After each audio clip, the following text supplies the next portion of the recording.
have meant the German Empire, and that we did not get a real reunification. Ja, Restorganisation gewesen ist. Hatte 1990 in einer Fernsehgesprächsrunde gesagt, dass eine wirkliche Wiedervereinigung das Deutsche Reich bedeutet hätte und dass wir damals 1990 keine richtige Wiedervereinigung bekommen hätten. Ich denke, da müssen wir Herrn Zikeli recht geben. I think we must say that Mr. Zikeli was right. The year 1990 did not bring us a reunification. The national integrity of the state German Empire is restored the same day on which our state gets its peace treaty.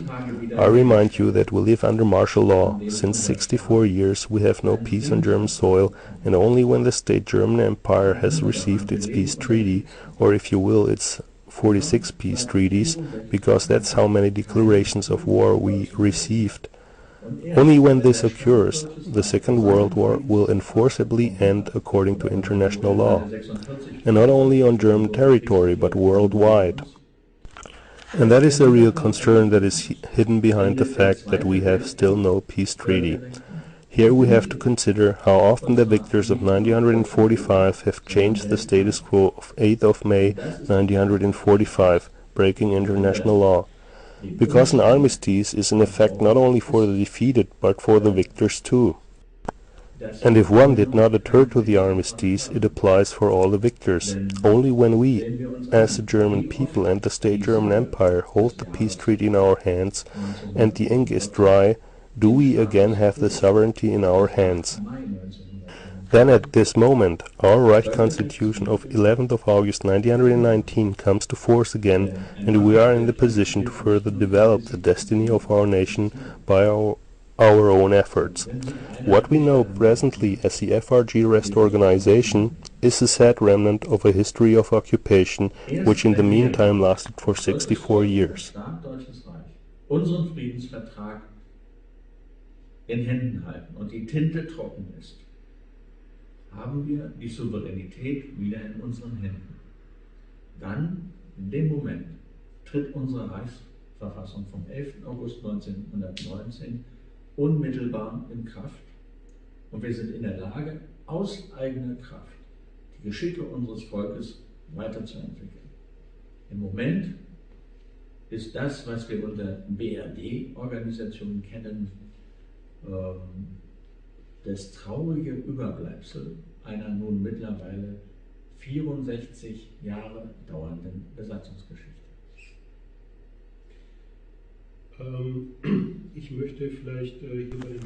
At the keyword peace treaty, I would like to pick up a further point I noted down, that is the so-called Potsdam Agreement. In this Potsdam Agreement, it says in one place that the final regulation of Germany's border issue can only be ultimately determined by a final peace treaty with the German Empire. Auch erst durch einen Friedensvertrag mit dem Deutschen Reich endgültig bestimmt werden kann. Das ist richtig. Es gibt aber hierzu auch andere Rechtsquellen, die wir heranziehen können. Ich erinnere an das That's right, but regarding this issue there are other sources of law that can be used as well. I remind you of the Chef Law number 52, which was edicted on August 2nd, 1945 by the Allied victors. In this Chef Law number 52 the winners determine that our state German Empire is to be restored after a period of occupation and after a peace treaty as a sovereign state in the borders of 31st of December 1937. That is to say, the Allies have obliged themselves to do so. This implies that we have, based on the law of the Allied victors, the guideline and, of course, according to international law as well, the entitlement to sign a peace treaty. And it implies that, of course, the final regulation of Germany's borders has to be and will be part of this peace treaty.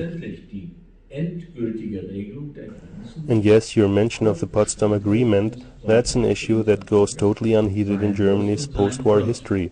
But that's a very important point actually, for by the Potsdam Agreement of August 1945 the Allies have clearly expressed what they expected us to do and what our prior concessions have to be, before they will give us back our freedom. That means they have formulated their requirements, and these were very tough. The Potsdam Agreement regulates the Allies' approach to the administration and the rearrangement of the German Empire very extensively. was sie von uns erwarten. Worin If we unser read the Vorlauf text carefully, it says virtually that the German nation will be kept in bondage and slavery until it has proven by continued efforts that it is willing and able to organize itself democratically and under a state of law. And that's the starting point.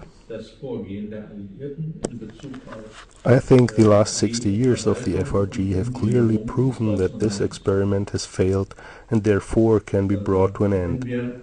And judging from the circumstances of the year 1990 and from the situation into which the Allies have dismissed us with the various treaties that were signed back then, there is only one conclusion I can draw. The Allies have been waiting and observing since 1990 whether we are ready, willing and able to organize ourselves democratically and under a state of rule of law. We the German people and not some FRG rest organization. Ich denke, die letzten 60 Jahre BRD haben eindrucksvoll bewiesen, dass dieses Experiment als gescheitert der Endabwicklung zugeführt werden kann. Und wenn wir die Umstände des Jahres 1990 betrachten und die Situation, in die uns die Alliierten mit den diversen Verträgen, die damals geschlossen wurden, entlassen haben, dann gibt es für mich nur den einen Schluss, dass man von alliierter Seite seit 1990 abwartend beobachtet, ob wir willensbereit und in der Lage sind, uns demokratisch und rechtsstaatlich zu organisieren.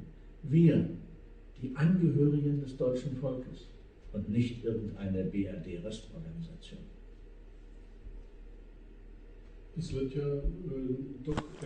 Since 1990, it is being suggested by the FRG Rest Organization again and again that we are a sovereign state, that we are independent and self-determined. But this contradicts Article 125 of the Basic Law that still talks of occupation zones and Article 139 of the Basic Law. Would you like to say a few words about this? Gerne. When we have a look at the German Basic Law, which, as already has been stated, is a self-administration law, in 1990 the Allies, if being serious about German sovereignty, would have had only one thing to do. They would have had to delete all articles related to occupational law, occupied territory and occupation costs. And the most important Article 139 would have had to be deleted first of all. For Article 139 ensures the Allies' supremacy over any FRG administration organization. Article 139 of the German Basic Law says that the Allied provisions, verdicts and laws prevail over any federal law and any decision of a federal government. This means that all actions by the FRG, self-administration, are of secondary importance. And these things are so easy and simple that everyone who can read can verify them. Please check how many places in the German Basic Law refer to occupied territory, occupation zones, occupation costs and occupational law, and check what is written in Article 139. Ist von nachrangiger Bedeutung. Und diese Dinge sind so einfach und so simpel, dass sie jeder, der lesen kann, nachprüfen kann. Lesen Sie bitte nach, an wie vielen Stellen Sie im Grundgesetz den Verweis auf Besatzungsgebiete, auf Besatzungszonen, auf Besatzungskosten, auf Besatzungsrecht finden und prüfen Sie, was im Artikel 139 steht. I'd like to add that it would have been easy for a sovereign Federal Republic of Germany, if it really were sovereign, to cancel these articles from the German Basic Law, but it hasn't done so since 1990. Because it isn't allowed to. Any law passed by the Bundestag before being issued by the Federal President has to be submitted to the Allied High Commission for approval. They have the right to object. This follows simply from the Allied Occupation Statute. Das ergibt sich ganz einfach aus dem Alliierten Besatzungsstatut. In this connection, it comes to my mind that in recent years laws were passed again that did not require the consent of the Federal Council of Germany. Could you perhaps say a few words about that too? Können Sie dazu vielleicht auch noch ein paar Worte sagen? Ja, es gibt vor allen Dingen zwei wesentliche. Yes, there are especially two essential bodies of laws and provisions, one being the Erste Bereinigungsgesetz über Bundesrecht im Zuständigkeitsbereich des Bundesministeriums der Justiz, becoming effective April 19, 2006. This first settlement